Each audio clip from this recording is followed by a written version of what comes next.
Hello my loves and welcome back to my sketchbook. Today's sketchbook session is sponsored by Blinkist, but for now let me tell you about what inspired this page and hopefully inspire you to do something similar next time you get a chance. So now that we have our own little patch of outdoor space, I've been more and more interested in the plants and flowers that I'd like to fill it with.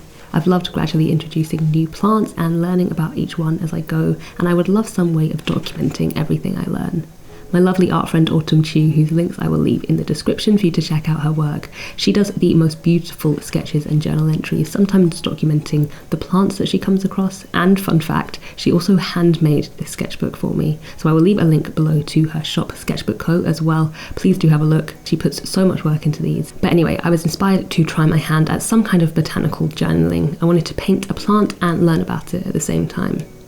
The plants that I have outside at the Mo are not looking their best now that it's getting colder, so I dove into my trusty RHS Encyclopedia of Houseplants and found this sketch already in here. So if you've ever wondered if I do rough unfinished work on scrap bits of paper, now you know. I must have sketched this begonia with the intention of turning it into a painting and just forgotten about it, and at the time when I first sketched this it was just because I liked the look of it, but this time I was coming at it from more of a curious point of view, and Past Me actually chose a great plant to focus on because begonias are so interesting and so varied. I spent some time reading everything in here, 2 pages worth about a few of the different species. There are about I think 900 in total. I took some notes on all the things that I found most interesting and I'll add those in later, and then I got to painting and sketching. I wanted to go quite quickly. This wasn't meant to be a perfect painting, just a way of documenting the plant. All in all, the painting portion took about an hour, and you can see how roughly and quickly I was working if I show you some uncut footage. And through turning this research into something creative and interactive, I think the information will have a better chance of sticking. Also, a page like this is a lot more fun to revisit and revise compared to a simple page of notes. Speaking of making information more easily digestible, what a great way to segue into today's sponsor.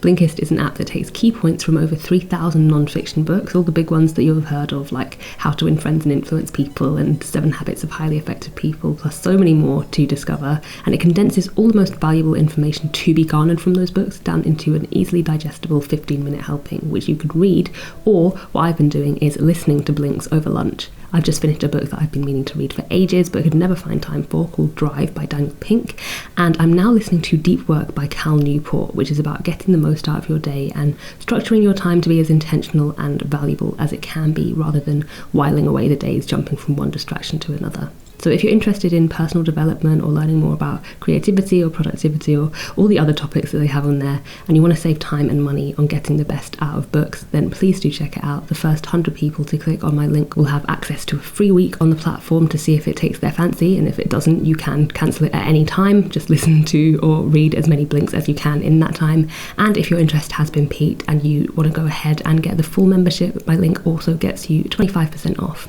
So the link is down below, have a look if you're interested. Now let's finish off this sketch. You can do this kind of thing for anything that you're particularly interested in, like a certain animal, your favourite play, human anatomy, anything that you'd like to learn more about. Do some research, take some notes, and frame those notes around some sketches and artwork that helps you to get to know the thing a little bit better. Hope you enjoyed today's video. I would love to know if you do something similar. If it's a plant, which one? And if not a plant, what did you choose? And are there any interesting things that you discovered when researching that thing? Otherwise, thank you so much for joining me today. I will see you soon for the next one.